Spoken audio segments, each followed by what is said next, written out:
ట్వీట్లు పెట్టి ఈయన ఏదో గొప్పోళ్ళగా స్వాతంత్ర ఉద్యమకారులాగా మాట్లాడుతూ ఉన్నాడు. అంబటి రాంబాబు గ్రహించాలి, వీధి కుక్క లాంటి వాడి నువ్వు.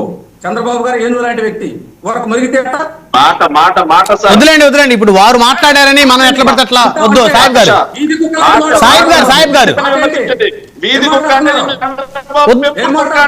వద్దు. సాహిబ్ గారు మనం గౌరవంగా మాట్లాడాలి దయచేసి. నువ్వు కాసేపు ఆగు.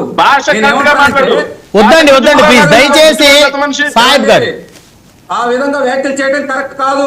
దాని గురించి చంద్రబాబు ఆ విధంగా మాట్లాడటం కరెక్ట్ కాదు. సంస్కారం ఉండాలి కొంచెం మనుషులకి. వద్దండి దయచేసి. మాజీ మినిస్టర్ సంస్కారంగా మాట్లాడటం నేర్చుకో.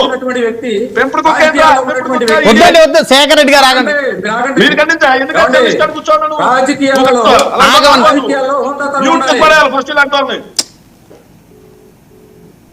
మీరు కంటిన్యూ చేయండి. సాహిబ్ గారు కంటిన్యూ చేయండి. ఆగండి శేఖర్ రెడ్డి గారు ఆగండి. కంగారు పడమాకండి. మాట్లాడుకుని చేస్తా. నువ్వు ఆపో. కంటిన్యూ చేయండి సాహిబ్ గారు.